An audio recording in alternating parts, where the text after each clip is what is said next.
हम्म, औसत द्रव्य एवं परिचय।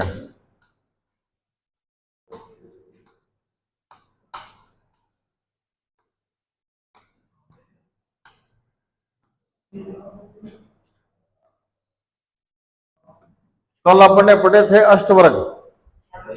हाँ कल पढ़ दिए थे। अष्टवर्ग में औषधि जो है 8 है, इसलिए इसको अष्टवर्ग कहा गया है। हाँ अष्टवर्ग कहा गया है। काकोले, क्षीर काकोले, मेधा, महामेधा, जीवक, ऋषभक, रिद्धि सिद्धि। हाँ रिद्धि सिद्धि, वृद्धि। हाँ तो ये 8 द्रव्य है, इसको बोलते हैं अष्टवर्ग। हाँ आज अपन पढ़ेंगे खनिज द्रव्य। खनिज द्रव्य पढ़ेंगे। आप खनिज किसको कहते हैं? जो है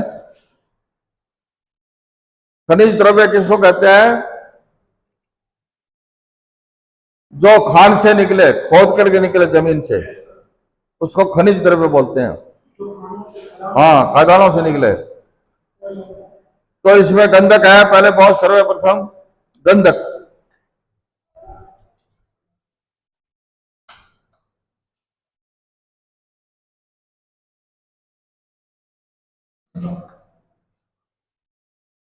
गंधक क्या है? इसका पर्याय है गंधक, गंध पाषाण, गंध, बलि, नवनीत और ललित तक। सल्फर, अंग्रेजी में इसको सल्फर कहते हैं। परिचय है इसका। रस शास्त्र में भारत के बाद सर्वाधिक उपयोगी द्रव्य गंधक है। यहां तक कि सामान्यतः भारत का प्रयोग भी गंधक के बिना नहीं किया जा सकता। ठीक है, भारत जो है ना वो गंधक के बगैर अपना प्रयोग नहीं कर सकते। यह अन्य खनिजों की तरह खानों से प्राप्त किया जाता है, जो स्वतंत्र रूप से मिलने के अतिरिक्त सवर्ण माक्षिक, नीला थोथा, इंगुल, काशीस आदि खनिज यौगिकों के रूप में निकलता है। जंगम द्रव्यों में अंडे की जर्दी, रक्त, दूध में तथा उद्भिज वर्ग में कई गाजर, प्याज, लहसुन, तुलसी आदि में गंधक की मात्रा पाई जाती है। हाँ प्रकार एवं स्वरूप। गंधक 2 प्रकार का होता है। एक तो आंवला सार गंधक, एक हल्दी के समान पीला। आंवला सार गंधक और हल्दी के समान पीला। गंधक 2 प्रकार के हैं। आंवला सार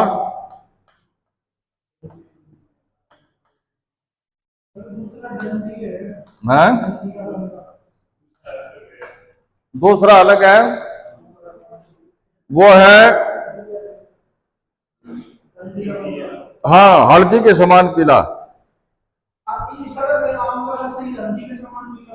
हाँ हाँ ये आंवला सार तो अलग हो गया ना। देखो इसके अंदर ये चीज है, चमकीला कोमल होता है। दूसरा दंडीय गंधक है, वो गंधक का नाम ही है। दंडिया गंधक, दंडे के समान होता तो पीला ही है, और दंडी का दंडी का गंधक।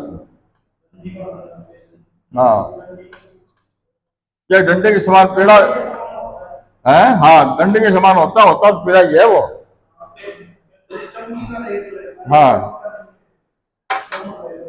दंडिया गंधक कहते हैं इसको। और ये भी चमक रहित गंधक होता है, केवल बाह्य उपचार के लिए प्रयोग किया जाता है। शोधन विधि क्या है इसके? रस तरंगण में उपकरण, असंतिका, सिगड़ी, पतीली, भगोना, द्रविका, चम्मच, कपड़ा, आधा मीटर धाबे। द्रव्य आंवला सार गंधक, घी, संभाग, दूध, तिगुना। इसको अपन शुद्ध करेंगे ना गंध को, तो कैसे करेंगे? संभाग तो घी, गंधक जैसे 100 ग्राम गंधक लेंगे, 100 ग्राम घी लिया और उसको गर्म तपाएंगे। तपाने के बाद में फिर दूध पड़ा है ना अपने पास में, उस दूध में डाल देंगे तो वो पपड़ी बन जाएगी उसकी। ठीक है, जो गंधक, हाँ जो गंधक पिघला हुआ है ना तपाने से, उसको दूध में डालेंगे तो वो पपड़ी बन जाएगी। वो शुद्ध हो जाएगा, वो शुद्ध गंधक। विधि है, सबसे पहले सिगड़ी पर पतीली में घी गर्म करें, अच्छी तरह गर्म हो जाने पर गंधक उसमें डाल दें। घी में गंधक भली प्रकार पिघलने जाने पर दूध से भरे हुए भगोने में जिसके ऊपर कपड़ा बंधा हुआ हो उसमें डाल दें। मतलब कपड़ा इसलिए है छानने के लिए। जिसमें पिघला हुआ गंधक छनता हुआ दूध में गिरने से बारीक डलिया में जम जाता है। ठीक है, इस प्रकार 3 बार करने से गंधक शुद्ध हो जाता है। गुण क्या है इसका?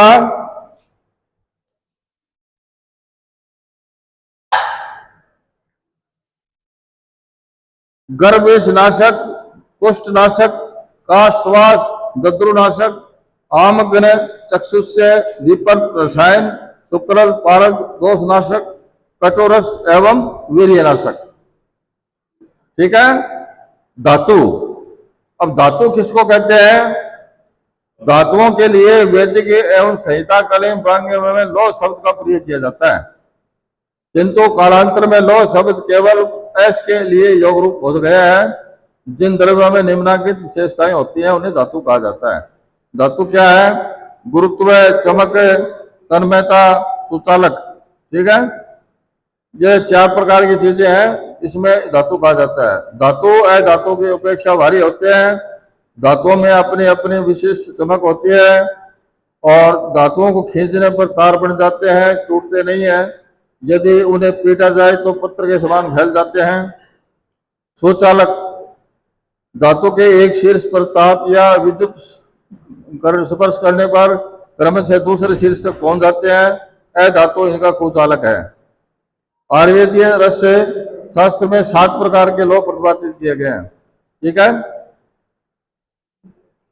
जिन्हें 4 वर्णों में इस प्रकार व्यक्त किया है? गंधक है, रंजक होगा। कहां, कौन सा है?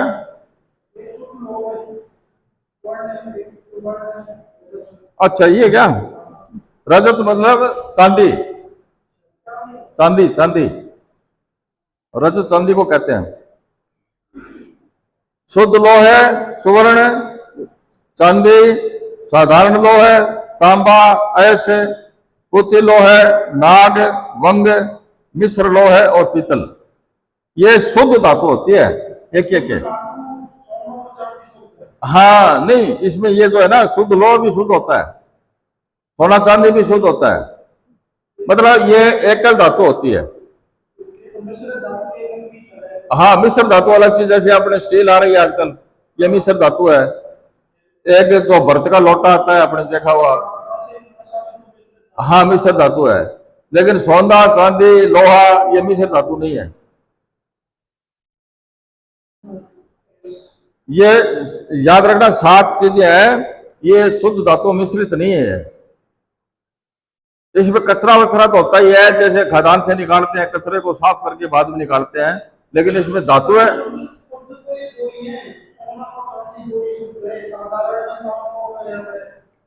नहीं, ये भी खदान से निकलते हैं, सोना भी। इसके अंदर भी मिश्र होता है, रेत है, मिट्टी है, कंकड़ है, सब चीज मिश्रित इसमें होते हैं। तो उसको फिर तपा करके और सोने को अलग निकालते हैं। इसके वैसे पहाड़ नहीं होते सोने के। धातुओं का सामान्य शोधन कैसे करते हैं? आभ्यंतर प्रयोग से पूर्व धातुओं का शोधन करना आवश्यक है। शोधन से विजातीय द्रव्य पृथक हो जाते हैं। इसमें विजातीय द्रव्य होते हैं ना, वो पृथक हो जाते हैं, विषाक्त प्रभाव नष्ट हो जाते हैं, गुणोत्कर्ष होता है, भस्मीकरण के लिए अनुकूलता पैदा होती है। अतः धातुओं के 2 प्रकार से शोधन किए जाते हैं। धातुओं के 2 प्रकार से शोधन करते हैं। कैसे? सामान्य, देखो आप, सवर्ण, रजत, तांबा, लोहा, ये देखो आप कह रहे हो ना, इसको शुद्ध करते हैं। सवर्ण, रजत, तांबा, लोहा धातु में उच्च ताप क्रम पर द्रवित होने से उनके पत्रों को तपाकर एवं अन्य धातुओं अल्प ताप क्रम पर ही पिघल जाने पर उन्हें द्रवित कर क्रमशः तेल, तक्र, गौमूत्र, कुल्थे, कवाथ एवं कांजी के साथ साथ बुझावे देने से शुद्ध हो जाते हैं। विशिष्ट शोधन क्या है, संबंधित धातु प्रकरण में दिए गए हैं।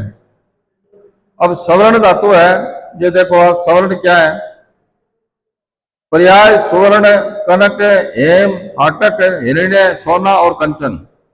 ठीक है, सभी धातुओं में सर्वश्रेष्ठ धातु है। यह बहुमूल्य, मृदु, स्निग्ध, चमकीला, पीला धातु है। यह किसी भी स्थिति में रखने पर खराब नहीं होता। विशिष्ट गुरुत्व है 19.4, द्रव्यमानक है इसका 1064 डिग्री। स्वरूप, तपने पर पीत वर्ण एवं कसौटी पर घिसने पर केसर वर्ण परिखा वाला, मृदु, स्निग्ध एवं गुरु स्वर्ण प्रशस्त होता है। विशिष्ट शोधन क्या है, स्वर्ण पत्रों पर सेंधा नमक एवं नींबू सौरस का लेप करके 7 बार कपोतपुट में देने से स्वर्ण शुद्ध हो जाता है। मारण, ग्रंथाकार रस्तरंगिणी। उपकरण है खरल, धामे, शराब, कपड़, मिट्टी। द्रव्य है स्वर्ण पत्रक, पारद, नींबू रस, शुद्ध हिंगुल, शुद्ध गंधक, शुद्ध मनोशिला, नवसादर, प्रत्येक संभाग। अपने रस शास्त्र पढ़ेंगे ना, रस शास्त्र के अंदर ये आएगा, तपाने की विधि, उसको शुद्ध करने की विधि, वो रस शास्त्र के अंदर है। विधि है शुद्ध स्वर्ण पत्र एवं शुद्ध पारद को अच्छी तरह खरल कर नींबू सोरस में मर्दन करें। उसके बाद अच्छी तरह धोकर शुद्ध हिंगुल, शुद्ध गुंदक, शुद्ध मनशिला तथा नवसादर मिलाकर संपुटित कर लघु पुट देवें। इस प्रकार तब तक पुट देवें जब तक कि निश्चंद्र भस्म तैयार न हो जाए। भस्म किसको कहते हैं, राख को कहते हैं। हाँ, इसकी राख नहीं बन जाए। गुण है मधुर, वृष्य, हृदय, नेत्र, मेद्य, रसायन, परस्पोपयोगी, विषग्न, कांतिकारक।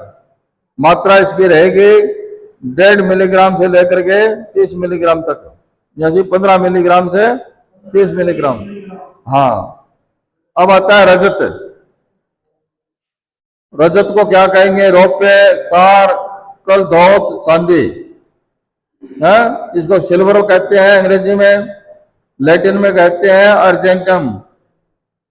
यह खुले वायु, जल आदि से प्रभावित होने वाली धातु है जो सफेद रंग की, चमकीली एवं भारी होती है।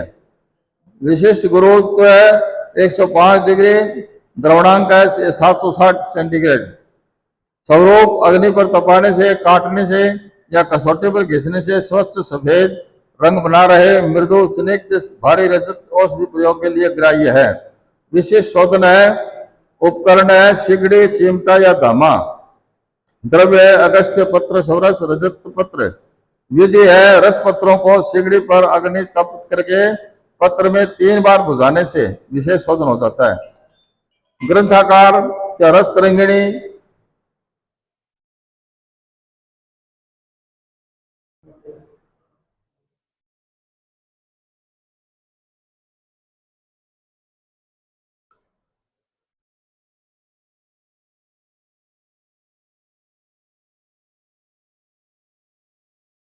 विधि इसके है, रजपत्रों को सिगड़ी पर अग्नि ताम्र करके पत्र सोरस में 3 बार बुझाएं। पत्र सवरस क्या होता है, पत्र सवरस, हाँ, पत्तों का सोरस निकाल के, पत्र होते हैं ना, अपना पत्ता हुआ है, तो सवरस निकाल करके उसके अंदर बुझाना, पत्र सवरस। ग्रंथासार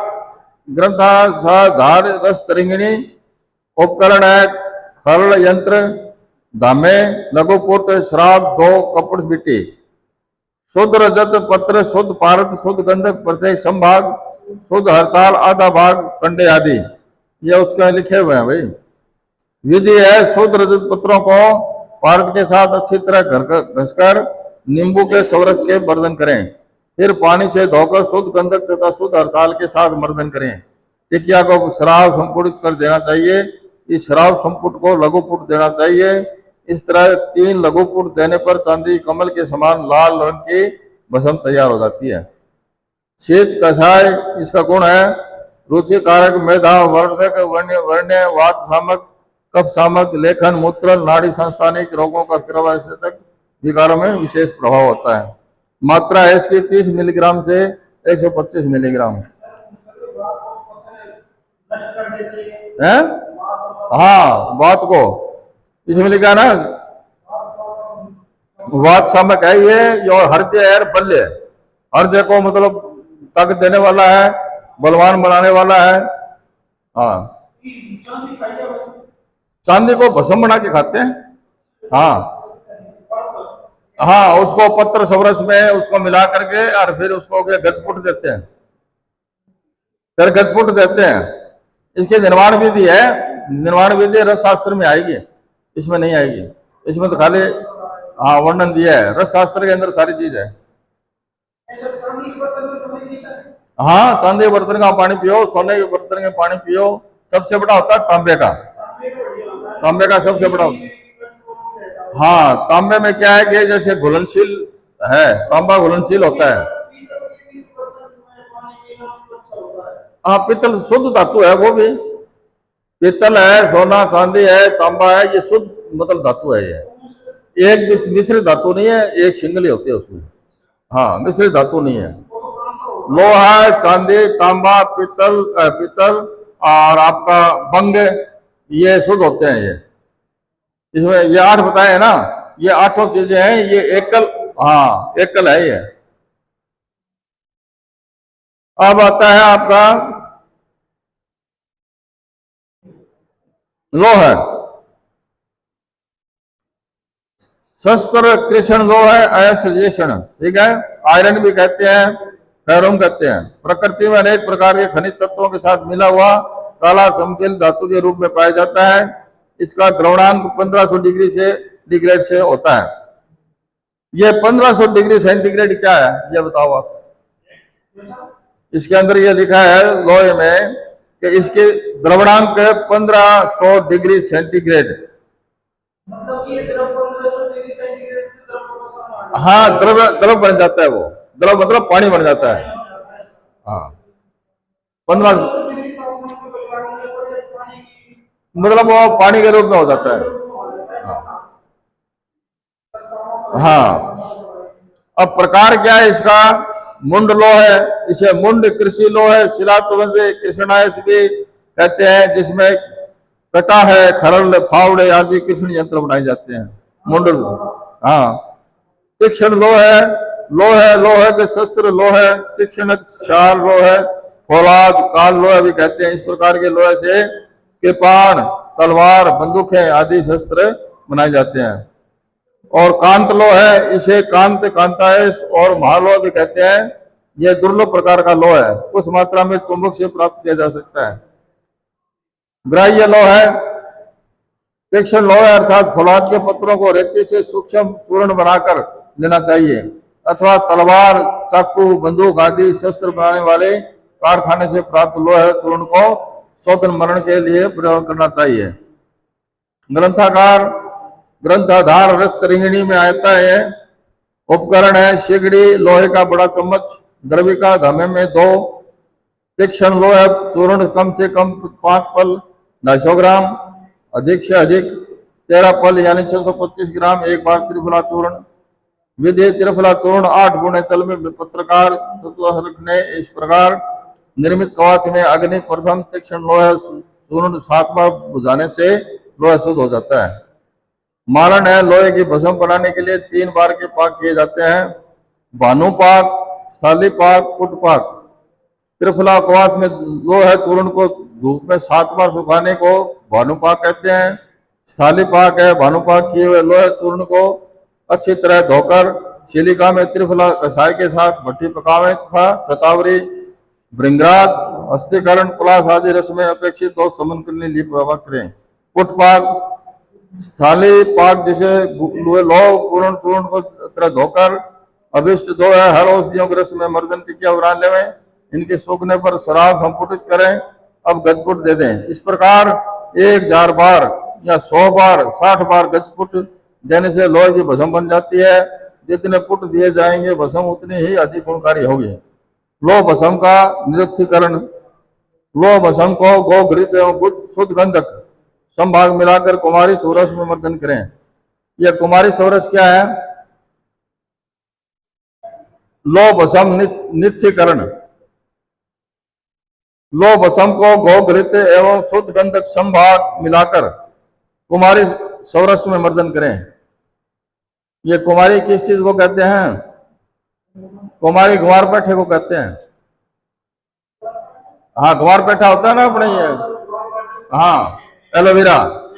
हाँ, शुष्क हो जाने पर शराब संपुटित कर गजपुट देवे, जिससे लोह भस्म निर्धुत हो जाती है। गुण है इसका वृक्ष तीक्ष्ण कषाय मधुर विपाकीय लोह भस्म शीत वीर्य वाली एवं गुरु लेखन होती है।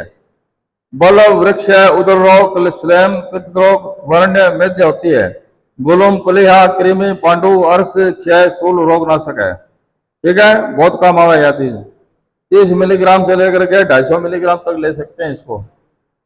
अब आता है पीतल है, तंबू करे क्योंकि इसमें तंबा नहीं है यार,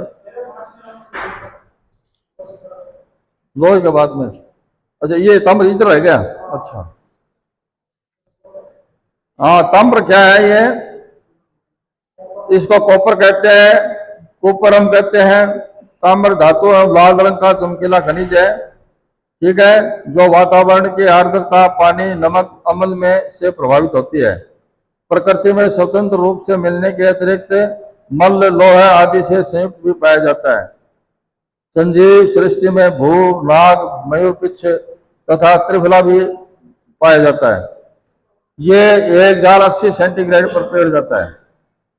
1080। हाँ, ग्राह्य ताम्र सौरस, जिसे पीटने पर बिना फटे ही चपटा हो जाता है। सुलक्षण स्रप वाला स्वच्छ गुड़हल के फूल के समान लाल मृदु ताम्र ग्राह्य होता है। प्रकार नेपाली ताम्र मलेच्छ ताम्र। उपयुक्त ग्राह्य ताम्र के गुण नेपाली ताम्र में होते हैं। इसके विपरीत अर्थात कालापन लिए हुए सफेदी के लिए हुए कठिन एवं बार बार धोने के बाद भी काला हो रह जाने वाला ताम्र मलेच्छ होता है, जो अग्राह्य है। विशिष्ट शोधन ग्रंथाधार रस तरिंगणी में बताया गया। ये उपकरण है सिगड़ी चिमटा धामा। द्रव्य है ताम्रपत्र चांगेरी पत्र सौरस। ये चांगर जड़ी बूटी होती है, इसके सौरस में इसको काम में लिया जाता है। विधि ताम्र पत्रों को चिमटे से पकड़कर सिगड़ी पर तपाए गए, अग्नि प्राप्त होने पर चांगेरी पत्र सौरस में बुझा देवे। इस प्रकार 21 बार बुझाने से ताम्र शुद्ध हो जाता है। ग्रंथ आधार है रस तरिंगणी। उपकरण है गजपुट कप कप कंडे शराब कपड़ मिट्टी खरल। द्रव्य है शुद्ध ताम्र कचली 2 भाग और नींबू और सौरस।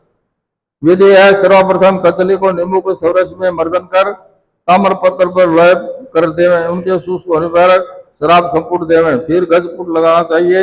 इस प्रकार 3 से 7 बार गजपुट से ताम्र की भस्म बन जाती है। अमृतीकरण ग्रंथाधार रस तरिंगणी। उपकरण है खल यंत्र श्राव 2 कपड़ मिट्टी गजपुट। द्रव्य शुद्ध गंधक आधा भाग पंचामृत ताम्र भस्म 1 भाग।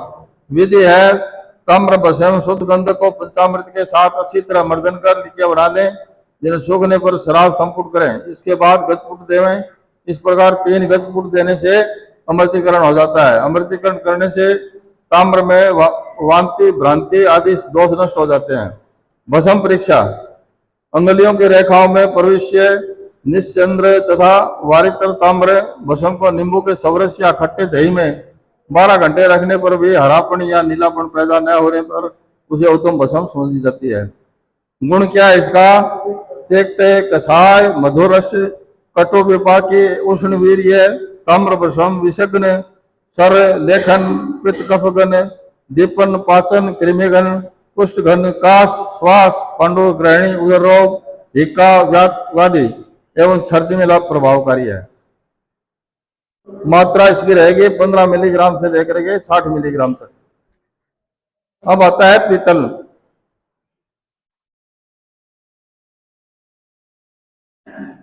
पीतल पीत लोह है कपि लोह है रीति का क्षारकूट। पीतल एक मिश्र धातु है जो ताम्र एवं ईसत को 2 अनुपात में 1 के अनुपात में मिलाकर तैयार की जाती है। यह चमकीले पीले रंग के सुलक्षण आघात को सहन करने वाली धातु होती है। आर्द्र वायु से मलिन एवं अम्ल द्रव्यों से विकृत हो जाती है। ग्राह्य पीतल पीतल को अग्नि में तपाकर कांच में बुझाने से ताम्र वर्ण का हो जाने पर उसे उत्तम पीतल समझना चाहिए। ये काले लोहे के समान रंग का हो जाने पर अग्राह्य होता है। योगन प्रकार क्या है? ग्रंथ आधार रस रंगणी में चिमटा, सिगड़ी, धामा, पीतल पत्र, निर्गुंडी, सौरस और हरिद्रा चूर्ण। पीतल के पत्र को चिमटे से पकड़कर सिगड़ी में अग्नि प्राप्त करें, तदंतर हरिद्रा चूर्ण और शुद्ध निर्गुंडी सौरस में भुजा देवें। इस प्रकार 7 बार भुजा देने से पीतल शुद्ध हो जाता है। मरण ग्रंथाधार है रस्तरिंगणी। उपकरण खल यंत्र, श्राव दो, कपड़ मिट्टी, गजपुट। द्रव्य है शुद्ध पीतवर्ण, शुद्ध पीतल चूर्ण, शुद्ध गंधक, संभाग, अरक दुग्ध। विधि शुद्ध पीतल गुण चूर्ण शुद्ध गंधक को अरक दुग्ध में अच्छी तरह से मर्दन करें, टिकिया बना लेंगे सुखालय में। उसके बाद श्राप संपूर्णित कर गजपुट देना चाहिए। इस प्रकार 3 गजपुट देने से पीतल की काले रंग की वाली भस्म बन जाती है। गुरु गुण है इसका वृक्ष, तिक्त, आंशिक लेखन, कृमिगण, कुष्ठगण और पांडुगण। मात्रा 60 मिलीग्राम से 125 मिलीग्राम। अब है यशद। इसको जिंक भी कहते हैं। अपने जिंक पाउडर आता है ना, बोरिक पाउडर है, जिंक पाउडर है, तो ये यशद को जिंक कहते हैं। हाँ हाँ, जिंक जस्ता। हाँ, यशद कह दो, जस्ता कह दो, जिंक कह दो, एक ही बात है। यशद नीलांबर श्वेत वर्णीय मल्लो है जो खरपर से प्राय निकाला जाता है। यही कारण है कि प्राचीन रस ग्रंथों में रस तत्व खरपर सत्व के नाम से वर्णन मिलता है। यशद के नाम के वर्णन सर्वप्रथम भाव प्रकाश में मिलता है। अनुभार है इसका 65, अपेक्षीय घनत्व 7, द्रवणांक 410 डिग्री सेल्सियस पर पिघलता है। ग्राह्य जसद है भारी चमकीली, नीलाभ, श्वेत, सलक्षण, मृदु, स्वच्छ एवं आशुद्रव्यशील जसद ग्राह्य होती है। विशिष्ट शोधन है ग्रंथ आधार क्या है? रस रिंगणी में उपकरण नाक के विशिष्ट शोधन के समान है। द्रव्य जसद चूने का पानी, विधि वंग शोधन की तरह और ग्रंथ आधार है रस रिंगणी। यह रस रिंगणी एक शास्त्र है क्या? रस रिंगणी, उसके अंदर ये जो गजपुटर, पुटपाक, सवरस, घोड़ा और सब उसके अंदर मिलता है रस रिंगणी में। अच्छा, उपकरण है इसका लोह है, कढ़ाई, सिगड़ी, खलयंत्र, धामे, शराब, कपड़ मिट्टी एवं गजपुट। शुद्ध यशद, शुद्ध पार्थ, शुद्ध गंधक, संभाग, मूसली, नींबू, सौरस, जल। विधि क्या है इसकी? सर्वप्रथम लोहे की कढ़ाई में यशद लेकर सिगड़ी पर पिघलावें, तदंतर खरल में रखे संभाग पार्थ में द्रवित यशद को डालकर मूसली से रगड़कर पिष्टी बना लेवें। उसके बाद नींबू सौरस में अच्छी तरह मर्दन कर पानी से धो लेवें। फिर संभाग शुद्ध गंधक मिलाकर शराब संपुटित करें। शुष्क हो जाने के बाद गजपुट देवें। विशेष सामान्यतः 7 से 10 फुट देवें।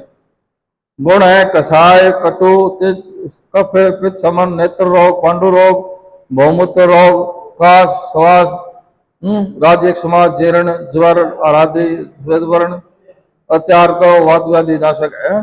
60 मिलीग्राम से लेके 125 मिलीग्राम तक।